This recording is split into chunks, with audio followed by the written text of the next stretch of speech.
Welcome, everyone, to another deep dive. Today, we're asking, well, probably the biggest question. Why are we here? It's fundamental, isn't it? People have been asking that forever. Exactly. And today, we're going to look at one specific, quite profound answer. We're using excerpts from a document called is.pdf.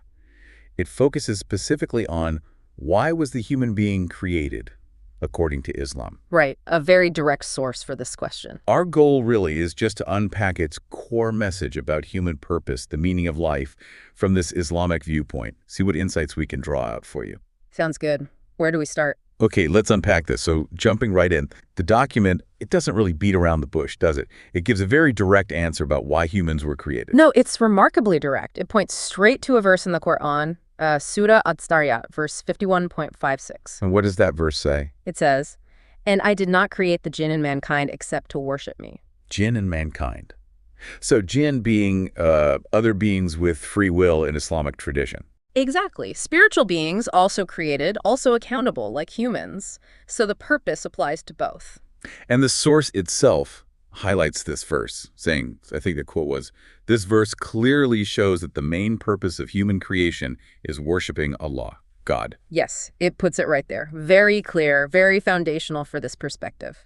What's the immediate impact of starting with such a clear, definitive statement? How does that frame everything else? Well, it's huge. It immediately gives existence a why. You know, it suggests life isn't arbitrary. It's not just about survival or pleasure. Right. It sets up a higher calling from the get-go.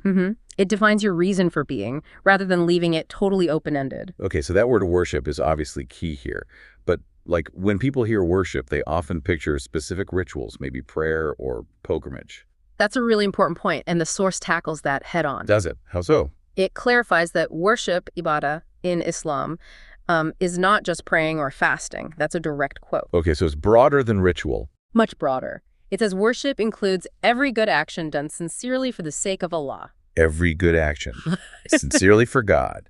That's incredibly expansive. It is. It transforms the mundane into something potentially sacred.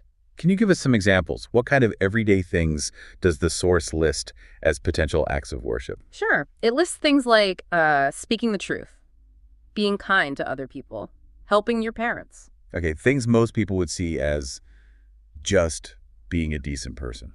Right, but here they're framed as worship if the intention is right. It also mentions earning halal income that's lawful, permissible earnings. So even your job can be worship.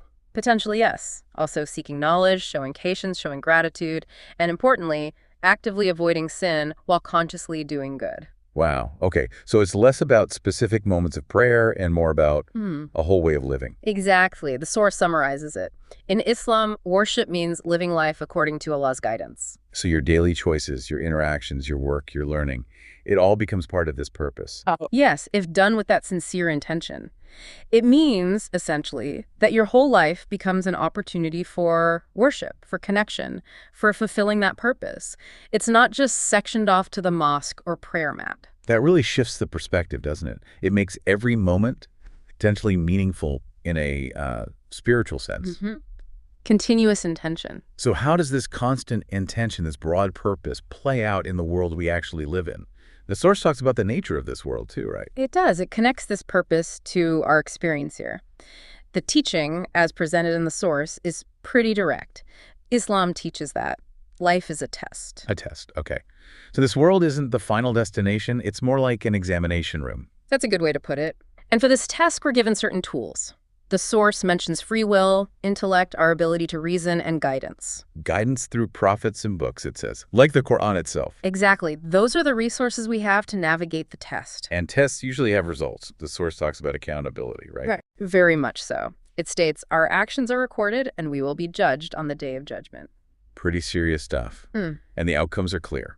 Quite clear in the source material. It says, if we obey Allah, paradise.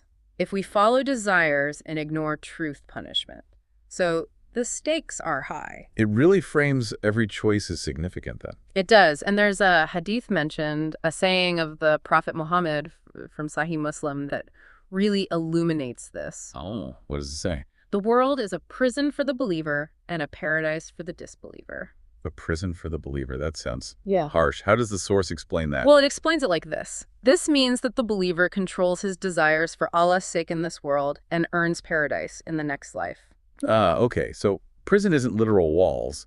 It's about self-restraint, choosing a higher purpose over immediate desires. Exactly. It's about seeing this world's limitations and temptations as things to navigate carefully for the sake of a greater future reward. While someone not focused on that ultimate purpose might see this world as the be-all and end-all, the paradise. That's a fascinating framing. It means challenges, difficulties, even just resisting temptation. They aren't just random hardships. Right. In this view, they're part of the test, specific questions on the exam, if you will, designed to see how you'll respond, where your ultimate loyalty lies. It changes how you might view struggles or sacrifices. It shifts the focus from immediate comfort or success Yeah. to adherence to that guidance. Precisely. Success isn't measured just by worldly standards, but by how well you navigate the test according to the rules provided. Okay, so let's try and bring this together for you, our listener. Based on this source, is.pdf, the core message seems to be, humans were created for a clear purpose to recognize, love, obey, and ultimately worship God, Allah. And that worship isn't just ritual, it's potentially every good action done sincerely. Right, and this life, this world, it's temporary, it's a testing ground. The real lasting life is the hereafter. So our goal here, according to this perspective, is essentially preparation, preparing for that eternal life by living according to God's guidance now. Living righteously, yes, with every good deed counting as worship. It definitely provides a comprehensive framework for life's meaning. It does. And it leaves us, and you listening, with a pretty profound thought to consider, drawing from all this. Oh, wow. Well, if every good action can be an act of worship, when done sincerely, and if this life really is a test for a greater purpose, how might that really shape your perspective? How might it change how you look at challenges or learning something new or serving others in your own daily life?